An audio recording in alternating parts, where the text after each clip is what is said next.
think I said to Julia, the director, when she was in, that the very first scene with the new, and we can say this because it's in the shorts as well, about you've been given a 30% chance of death. So I guess you could say a 70% chance of life, which may be a nice way of saying that. Yeah. But a 30% chance you'll die was very confronting at the start.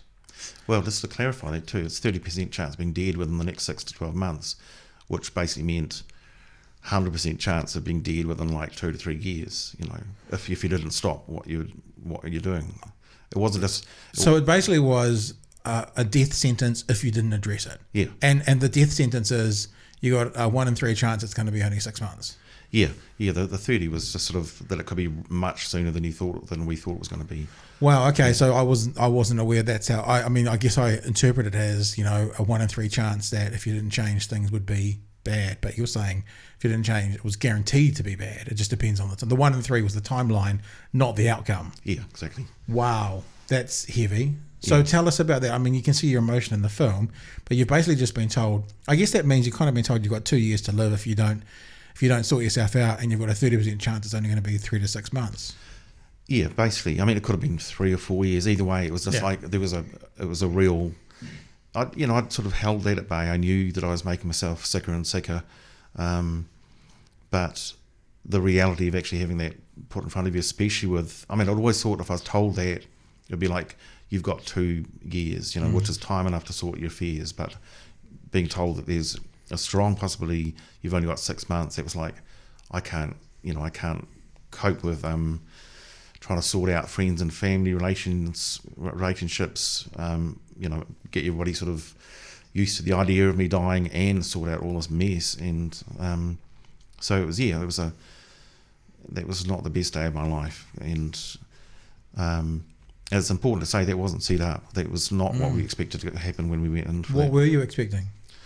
At worst, another one of those kind of warnings, Martin. You've really got to start taking this a bit more seriously. You know, somewhere down the line, you're going to get really sick. Because I think that's what Julia did say as well, is that you've had several of those kind of conversations. Yeah. They come on, it's time to start sorting yourself out, but this was the first time you'd heard, you're going to die. Yeah. And this was already having, I came off the methadone program and all sort of other related drugs. Oh God, it's 8, 9, 10 years ago now. I think it's a long way back. So, you know, I kind of thought I'd give myself, a bit more breathing space by doing that, and to keep drinking alcohol. Yeah. But, so was it the alcohol? Was that the drug that gave you the 1 in 3? Like what were the things that led you to be in that state? Yeah, well, alcohol is the worst one, but the hepatitis having damaged my liver meant that, you know, it wasn't just like a normal person drinking alcohol. My liver was already struggling just to do its daily functions, 250 or something functions it does. And me hammering it with alcohol meant it was just no way. So I'm never getting back that 80% of my liver that's gone, you know. It's just, so it's seeing what the other 20 can do and for how long, but yeah. But what is the health like today? Like if you're going for a checkup today, what are they saying? Well,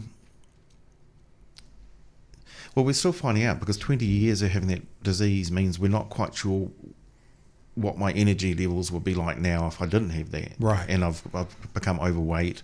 Part of that was doing the treatment. Gave me a real sweet tooth, and I was told, watch out for the sweet tooth. I didn't. So we're still finding out, but generally my energy levels are much better. There's because I'm no longer being daily poisoned with toxins that my liver can't cope with. I'm thinking straighter. I'm able to kind of deal with band issues and planning much better than I was, which is a relief for management and record companies actually having me talking sense, and be able to plan. That's been another part of the problem. Everyone knew how sick I was, and it's hard to commit to an artist when you're really not sure if you can book a tour for them 6 months ahead for overseas. Yeah. If they're going to suddenly turn up dead. Yeah.